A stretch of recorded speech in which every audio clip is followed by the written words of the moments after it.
Welcome to the Speak Like a Leader podcast with John Bates.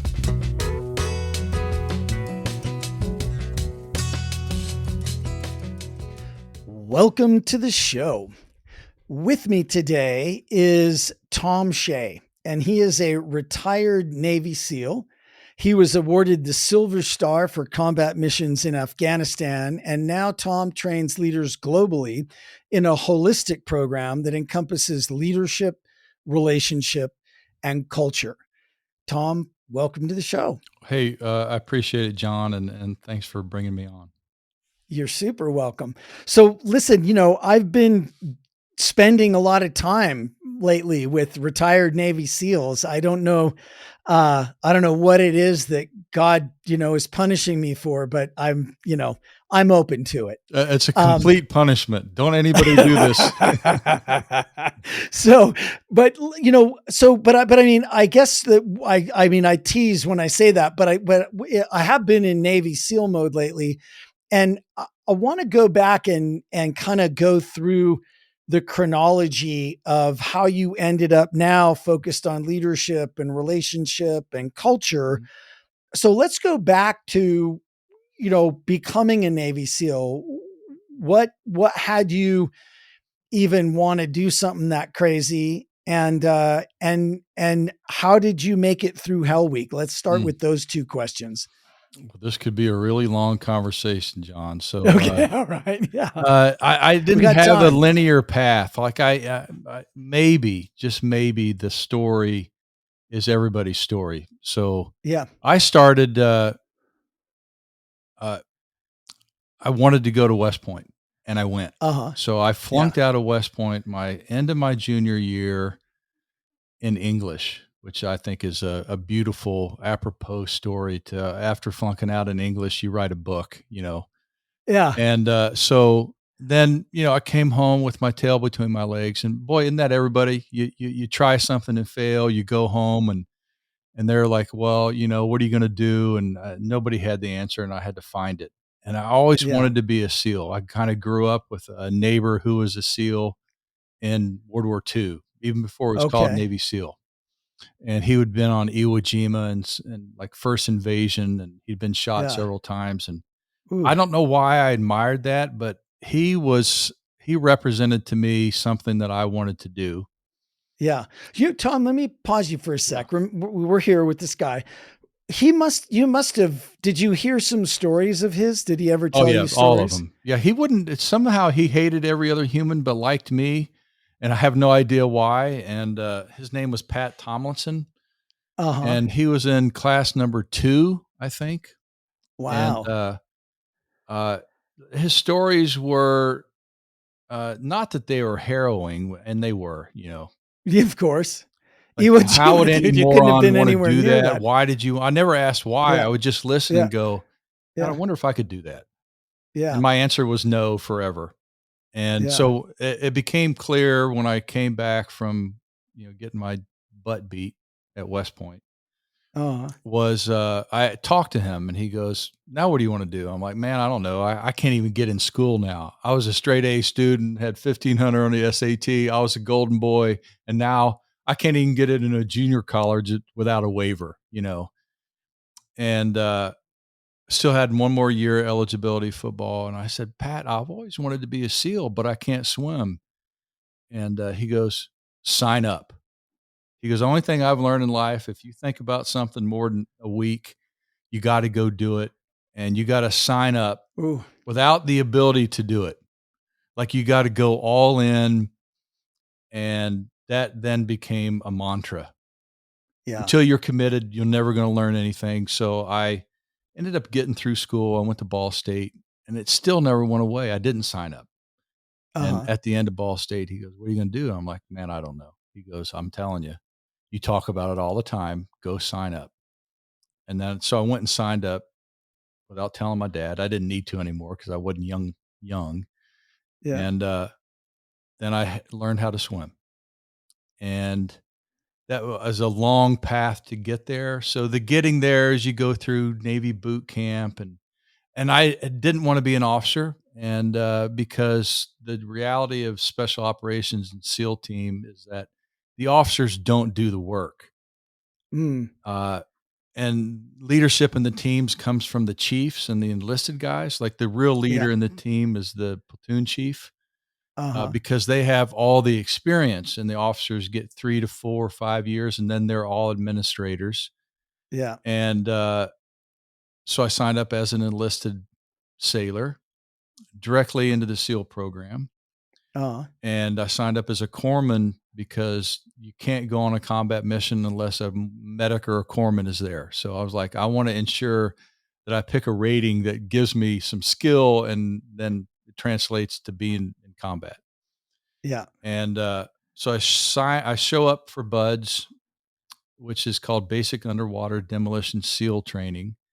And the original program's supposed to be 6 months long. That was not my track, John. I didn't do the 6-month program.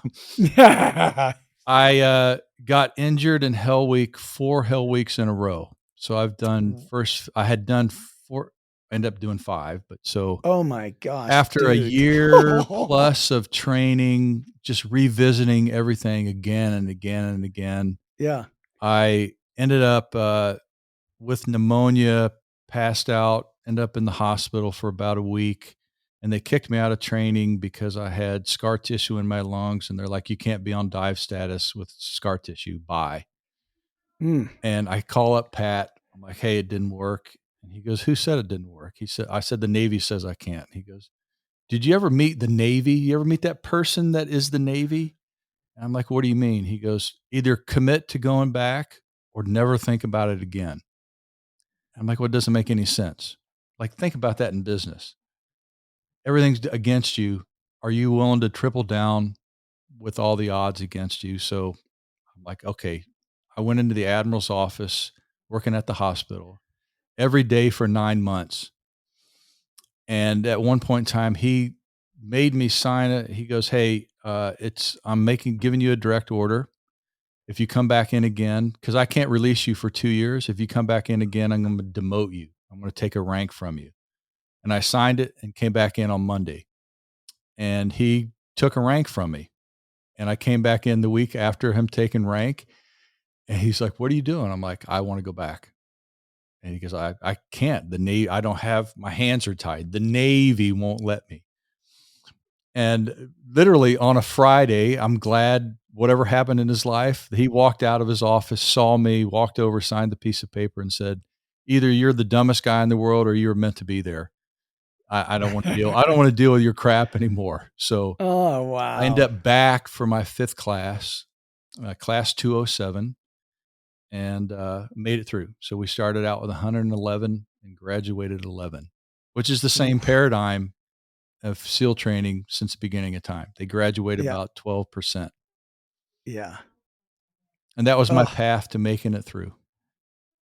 wow. I mean, I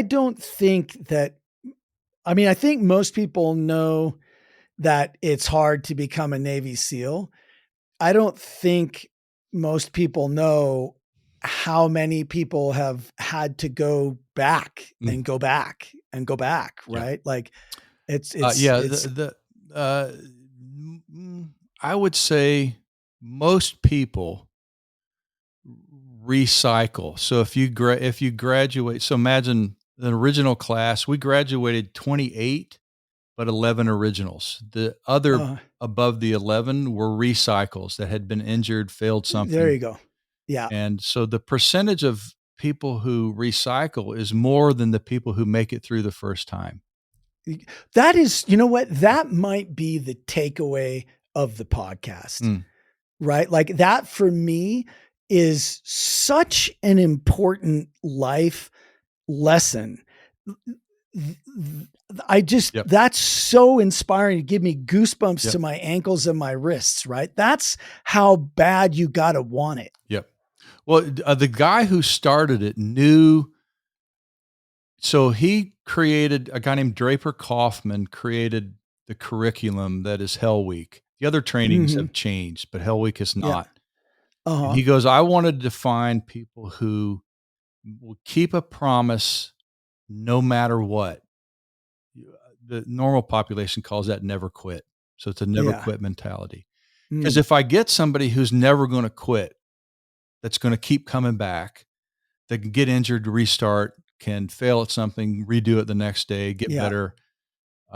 Then you can teach them to do anything. And then that group of people, look out, because if you Right. got 20 people who aren't going to quit, they'll find a way, whether they knew it in the beginning. So that's the only thing he wanted, is people who Yeah. wouldn't quit. No, I don't want the top athlete. I don't want, the Yeah. smartest guy in the world, because if they quit, they're not going to be there when you need them. Yeah. And so that is the only differentiating factor from Delta and the team to all the other special operations is you have somebody in the SEAL teams who has a skill called not quitting. Yeah. They're not the best shots in the world. They're not, Yeah. they probably don't work well with others. Like, special forces, you have to get along with other people. You don't have to in the SEAL teams. You just got to not quit. Yeah. And it's a great mindset of what you can accomplish in anything in life if you just don't quit. It may take a S- lifetime to do something, but do it. So what, so, I mean, I'll give you an example, of what I'm looking for, cause I think it's kind of funny. Uh, Chris Cassidy, Mhm, who's a friend of mine, is a former Navy SEAL, and then he was an astronaut, ran the mhm, astronaut office at NASA. mhm. Um, and when I was talking with him about Hell Week, he said that, and he's a funny, funny, Yep. funny guy.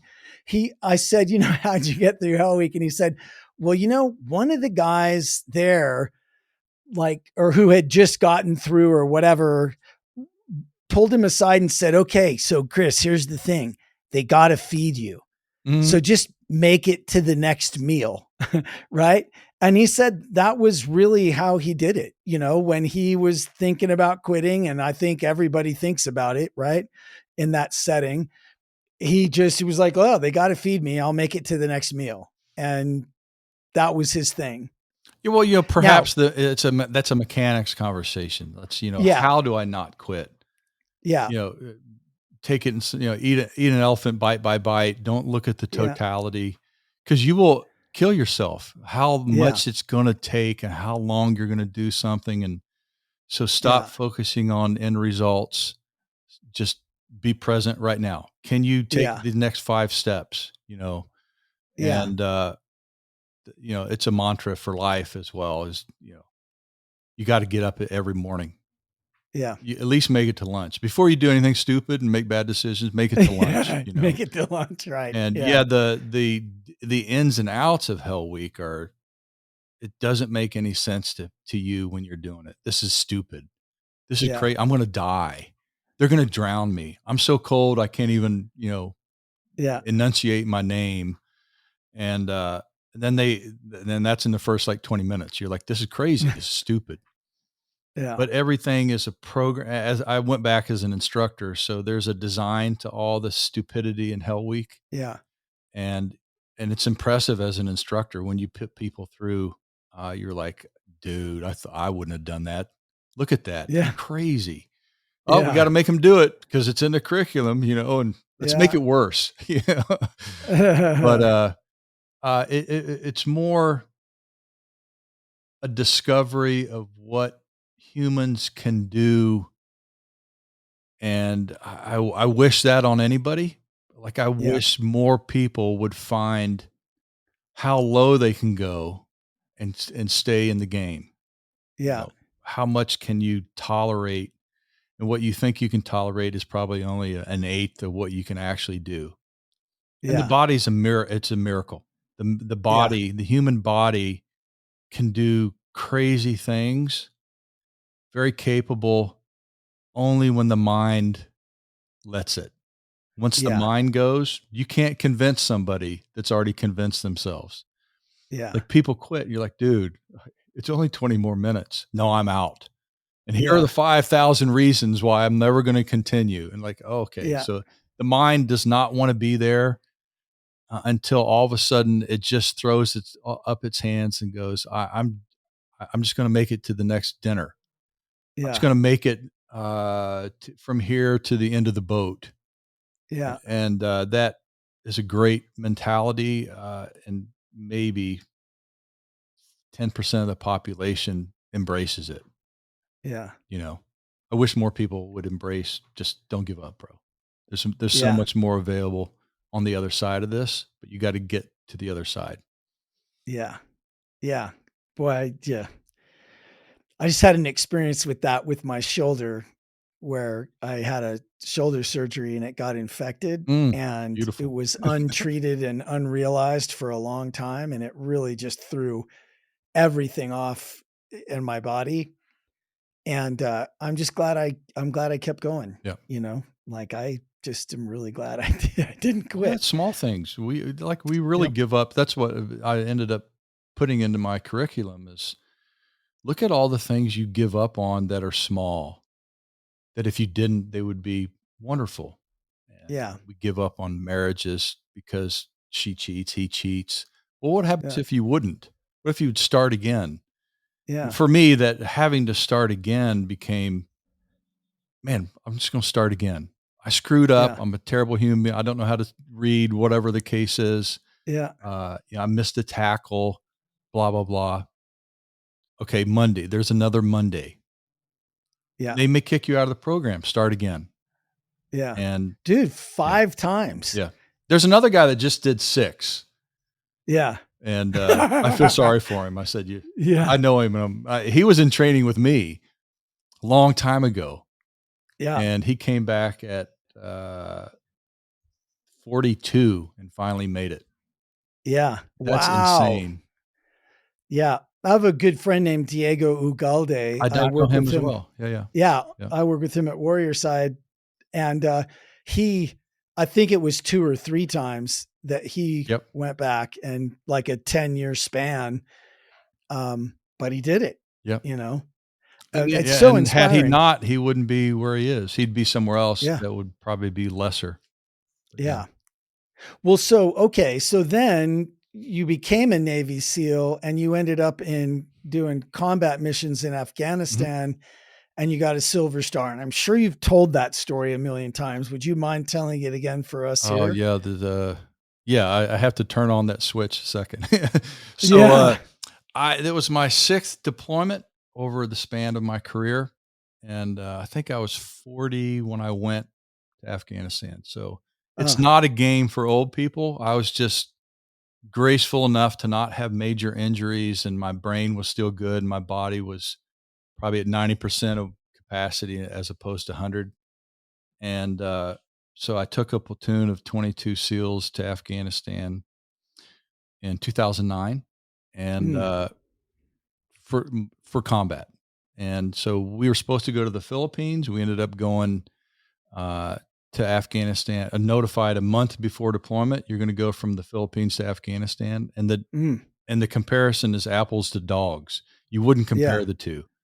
yeah, And so prior to leaving, my wife Stacy said, "I want you to write lessons to the kids in case you die, because the chances that we're all going to survive were I didn't see it. Like more than one of us is going to get injured or die because you're in gun battles all the time, yeah, and you don't lie to yourself as a SEAL. You don't think, yeah, I'm going to make it. You actually resign yourself to I'm probably going to die this mission, but I'm going to go. And yeah. one of the missions, about 3 months into it, everything that could possibly go wrong went wrong. We inserted 4 miles from the target and got rocketed on insert, and we had to Oh, fight our way 4 miles to the main target area, and the main target area was in a bowl surrounded by hills, mm, and took over the main target, killed probably another 4 people on the target in the main effort. And then throughout the day, we're doing SEAL stuff, and it was great, and a great lesson in leadership. So most of what we do is watched on satellite or a predator feed. uh-huh. And the bosses drinking coffee, watching, we call it kill TV. So they're watching on the Oh, big screen. You're yeah, like, oh, they look like they're doing pretty good. So they called us and not me directly, but my lieutenant, and said, "Hey, we're going to bring you out. Good job, great effort today. the leadership lesson is, man, when your people are in the battle, don't say anything positive to them because you'll drop your guard. So literally, Yeah. we went from shooting to getting this call to we all just started celebrating. Oh yeah, Oh yeah, we're done. oh man, the boss loves us. We're gonna get Yeah. pulled out. Oh, all right, now let's prepare to get pulled out. And I dropped my guard too. And when the leader drops his guard, everybody just is a mirror image. Not that I'm Mirrors, yep, great, mirror just yeah. neurons. And so I'd taken my body armor off, and I'm sitting on a wall looking at a hilltop, and I look down and look back up, and it looked like red bees are flying at me. And my brain is going slow because I'm in celebratory Yeah, mode. I'm like chilled yeah, out, and we did so good, and look at us, yeah. and and then my brain clicked on. I'm like, shit. And I ducked my head, and a bunch of bullets hit right where my head was. Whoa. And I rolled away from the wall. And not that I'm a parkour fan, but I jump up, and there's a window right there. I put my hands on the window frame and jump into the room, and then recognize that I was still in the air for 20 feet. So I'm flying through the air, and I hit this wall with a lot of force on the 20 feet away on the other side of the room. And it occurred to me, I'm like, I wonder if a bomb hit outside or a rocket Yeah, had hit. I didn't hear it. yeah. And hit the wall, a lot of force, and laying on my back, and I couldn't move. I was like, damn, this is what's me. This was must be what it's like to be dead, because I couldn't move. My eyes were good, and my hearing was good, and Uh-huh. Yeah. bullets were hitting on the wall, and one was spinning like a top right next to my face. And I remember going, well, that's the coolest thing I've ever seen. But I was like, I'm not in this fight. Yeah, I'm just watching this like it's a movie. And then everything kind of went black, and then I came to and went black. Maybe I had knocked out, but I remember a period of, on and off switches. And I remember taking my daughter down the aisle, or watching somebody else marry my daughter. And I'm like, why am I mm, seeing this? And then seeing my yeah. son, do something without me there. And Ooh, the woe is me conversation was in my head. It's like, oh, okay, oh, I'm dead. Probably the most peaceful I've ever been in my life. I'm like, this is it. yeah. And maybe the audience will appreciate this. My wife, in my right there, it felt like she was there, jumps on me and grabs my face and says, don't fear dying. It makes you weak. I want you to fight your way to us. And dude, I sat up. I'm like, what just happened? And I've had, Wow. some psychotherapists tell me what all that's about. I'm like, okay, cool. My story's better than yours. Yeah. And Means what you say it means, so Tom. I rallied, and got my body armor, got my gun, saw that the window frame had been fractured, and bombs are hitting outside, and I could hear my guys above me on the roof shooting, and get up next to the window, and a bullet hits right where my head was. And I'm like, oh my gosh, they can see me. So I held up a box so that they could see it. Cause if he hits it again, I'll know where he shoots from. Cause if it hits over to the right or to the left, I can triangulate Yeah, where he's shooting yeah. from.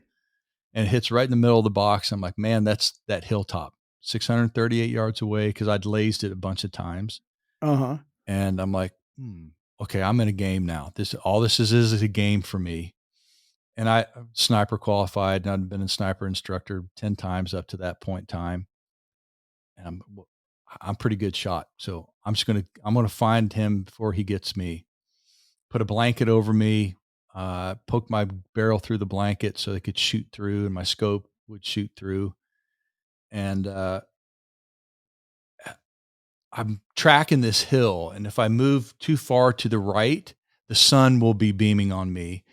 But I'm like, damn, I have to move over here. So I pull all the slack out of my trigger. I move out into the sun, squeeze the trigger, and a bullet hits right on my helmet and knocks me back again. And I was waiting for the pain, and it never came. I'm like, oh my God. But I realized I had to do the same thing again because I don't know if I hit him. So I got my helmet, put it back on, checked my gun. Everything seemed to be operational. went back out into the light, squeezed the trigger, and it went to Costa Rica. I have no idea where it hit. The third shot, I could see it hit short. And then my brain was able to process that I'd hit him on the first shot and there's blood all in the rocks behind him. And, Mm. as a hunter, I stood up and started shaking, cause it's legit. All the Oh, adrenaline is now rushed dude. out Oh, and I'm shaking going, okay, I made it through that. Roof explodes. My snipers are in midair. One gets outside of the compound. One falls in. And I'm like, well, Mike's dead. We're never going to retrieve him. Went over to the door that I could see out to where one of the other guys was laying in the compound, and bullets are hitting around him all over the place. And I remember telling my wife, Stacy, in my brain, I'm like, hey, sorry, honey, I got to go get him. So I ran out, got hit several times in the plate and pulled him into the room. And he opens his eyes and uses the F word, like we are effed. uh-huh. I'm like, what happened? He goes, they're everywhere. I'm like, where's your gun? He goes, it's exploded. I'm like, dude, where's Mike? He goes, he's dead. But he kept repeating the F word. And when you do that, when you're so down that the environment and you're telling yourself back to the environment that you can't do anything, you can't do anything. So I said, hey, Yeah. Caleb, take this pistol and you and I are going to fight till we're dead. And like literally all the blood went rushing back into his head. He goes, okay, I can do that. That's simple. Yeah. Yeah. And, Yeah. so we kind of rallied and I found the other guys and we, got everybody coordinated to one singular effort to fight as opposed to try to figure out the chaotic environment. So about a 45-minute firefight ensued. And at the end of it, we all ran out of ammo. And Oh, we called a B-1 bomber in onto our location and had to drop a bomb on our location to hopefully kill us, but also kill the Taliban. mm. But it didn't kill us. The 8 of us survived, and that was for some reason they wrote us up for a bunch of awards for it, and I got a Silver Star for not dying on that mission. Yeah. Yeah. Well, good job. But yeah, that So was that, a big defining moment. Not that I wanted to be a SEAL anymore. Like the next day, I'm like, I'm done. I want to go home. I don't want to do this yeah. anymore. But Uh-huh. a big defining moment on staying in the game, like the Yeah. lone survivor, stay in the game even Yeah. though things are bad. That was my stay in the game as long as you can moment. Yeah. Well, I mean, I think that's why these stories are so important because look, there's a lot of downsides to the story, right? Like Oh yeah, people died. It was not like anybody was being nice to each other, like yeah. all of that stuff. And that is some of the most extreme reality that anybody ever deals with. And I think the lessons learned in those crucibles, Mhm. like they're usable lessons, right? Like they're reusable and they can go places besides Yep. that kind of an intense, maybe not so nice environment, but they can really help us in our everyday lives, to know. Like, Yep. I mean, that's one of the things that I think is so inspiring to people about James Bond and Mhm. Navy SEALs and all that stuff. And it's just exactly what you said you were trained for and selected for is how do you get into a moment like that and not give up? Mhm. Because it's really tempting, Oh like yeah, it'd it is. be Yeah, easy to just, that in lies therein lies the what's learnable from bad situations. yeah, Uh, one thing is learnable literally is, man, don't give up. yeah, You're going to die anyway in this life. Don't prematurely orchestrate it by giving up because it's a yeah, guarantee. If you give up, there's a guarantee. If yeah, you don't give up, you don't know what's going to happen. But yeah, if you give up right here, I guarantee what's going to happen. Like yeah, anywhere in life, I can give up on a marriage right here and I guarantee an outcome. What if yeah, you stay a little longer? Like and if you stay, what do you do then? So if I stay, that's where another correlate effect is just do what you're trained to do. Don't do anything extraordinary. Yeah. If I know how to shoot with my right hand, shoot with your right hand. Like, don't do wazoo things during critical situations, which people do. Yeah. Uh, That's a really good point because I think a lot of times people, you know, I think that's a really good point. Places outside of combat as well, yep. right? Yeah, I know a lot of Medal of Honor Getting winners. fancy. They didn't do extraordinary things. They just, in the moment where there's a million things going on, they picked the one thing that they knew they could do. Uh, and it's catastrophic to think jumping on a grenade. That's not extraordinary. That's a basic thing. Protect my buddies by giving Yeah. myself. Yeah. And then shoot straight. It's a basic skill. Or, like in business, get in front of another client. Well, Yeah. the last 20 said no, and I don't have any money. Well, if you don't get in front of another client, I guarantee there won't be any new revenue. You know what I mean? Yeah. Yeah. And that basic stuff during crisis was the translatory skill that, man, hey, all we're going to do is we're going to stay in this fight by doing what we know to do, as Yeah. opposed to, you know, other wazoo things that people think about doing. Like, you don't have to run an Yeah. ultra marathon if you've never ran before. Just take Yeah. 2 steps, which is the Hell Week phenomenon. Just get Yeah. to the next thing by doing what you know to do. And basic, simple. I know this to be true. Basic, simple wins. Yeah. You know what I mean? And few Yeah. people do basic, simple. I call it the rule of 3 simple things. Do 3 Uh, simple things every day, and you'll be so far ahead of everybody because nobody's doing simple. They're doing complex, or they're yeah. taking a month off. If I Uh-huh. did 3 steps a day for a month, I'm so far ahead of you. You can't come back. Yeah.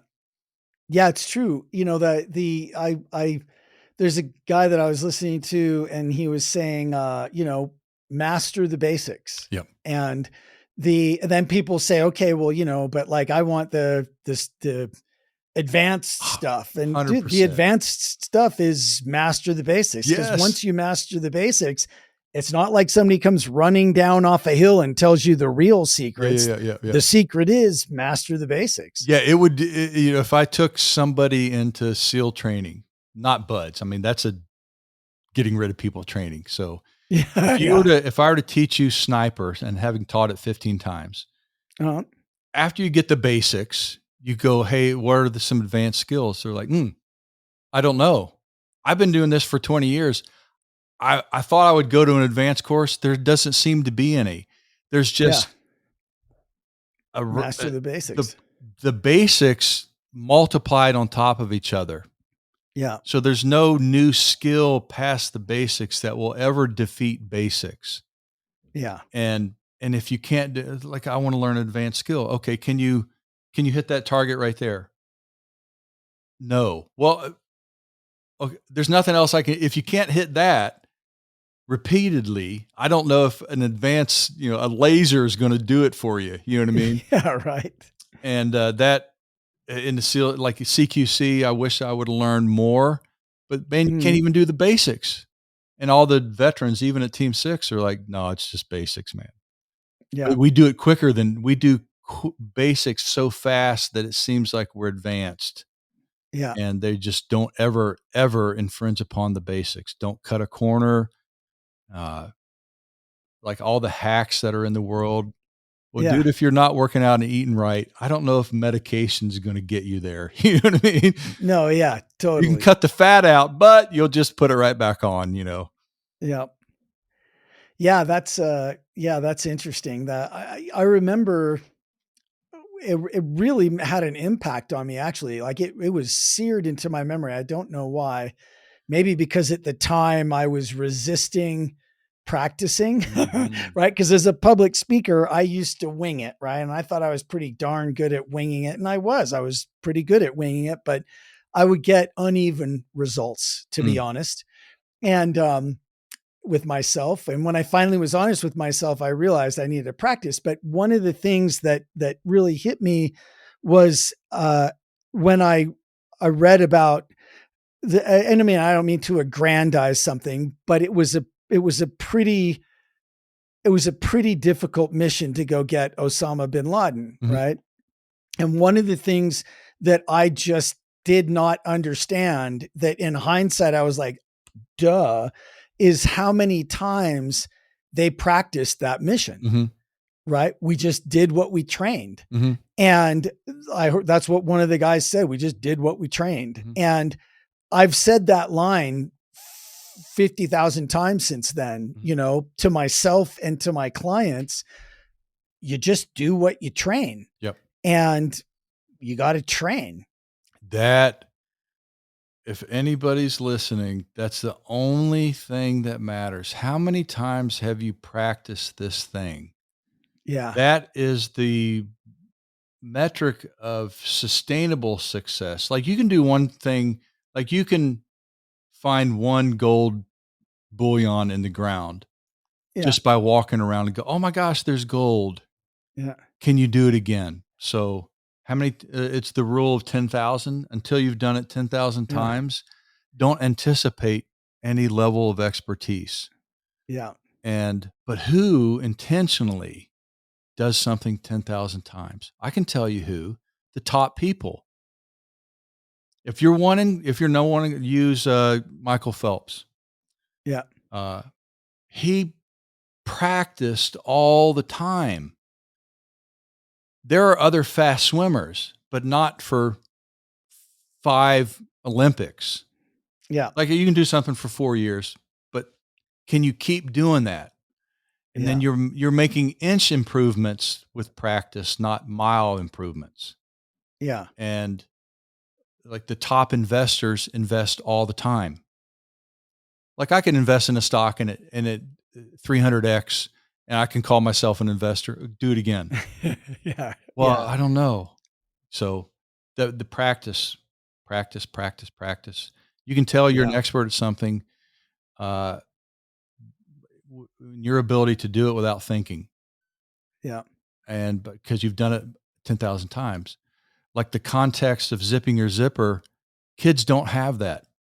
Yeah. They've zipped their zipper 10,000 times. So now as an adult, you can do it drunk and in the dark. You can put your pants on and you don't even think about the zipper. That Uh-huh. kid doesn't have the context of it. And their zipper's open or they zip the thing into it and Yeah. or the things come out. That's really Yeah. what practice is. If you make it something that's simple to do all the time, you become a master at it. Yeah. Well, and you know, in the world where I live with public speaking particularly, people will say things like, "Oh, you know, I don't want to practice too much because it'll come across canned and I'll seem robotic and everything." Mhm. And I used to be one of those people, but then I realized something. There's this place where you practice so much that it looks like you practiced a lot. Yep. And that's not the goal, right? That's kind of the robotic stiff. Oh, they practice this a lot. But there's this other side of that gap where you practiced so much that it looks like you didn't Yep. practice. And that's the goal. The And, Rio you Grande. know, The gap is the Rio Grande. Yep. yeah, You didn't practice enough. The reason why it's robotic is you didn't do it enough. You didn't exactly. own it until it went away, until you don't even have to think about the words anymore. Yeah. And you probably won't even use those words in the speech because now the audience is feeding back what you were going to say, and you pick it from that repertoire of that. If I say that Yeah. now, it's going to hit like a turd. I Yeah. immediately can go to something else that is practiced and it sounds Yep. like a flow. Like Yeah. actors have to do that. Practice Yes, it until it goes exactly. away. Yeah. And And speaking is Steve the same. Jobs did that. Yeah. You know, Steve Jobs spent an hour practicing for every minute he was going to be on stage, Yep. you know, like that's, Till it and that's becomes how, you. Yeah. Yeah. Yeah. yeah, that's how people do these extraordinary things. Yeah. 100%. Whether it's speaking Well, or whatever. Yeah. or whatever. Yep. Yeah. Well, so listen, I know I said I'd get you out here in a few minutes. Is there, you know, I would love to keep talking with you. Is there anything we didn't get to this time that maybe you can come back another time? Mm. But is there anything we didn't get to this time that anything I should have asked, or anything you'd like to share in context Well, here? I'm enamored with this notion of making complex things simple, because everybody Yeah. lives in a complex environment. Mm. Going to some masters or experts in field, there's a rule that I found. I didn't create it. I'm not that creative. The rule of three. Like, your brain can do three things really well. It can't do four.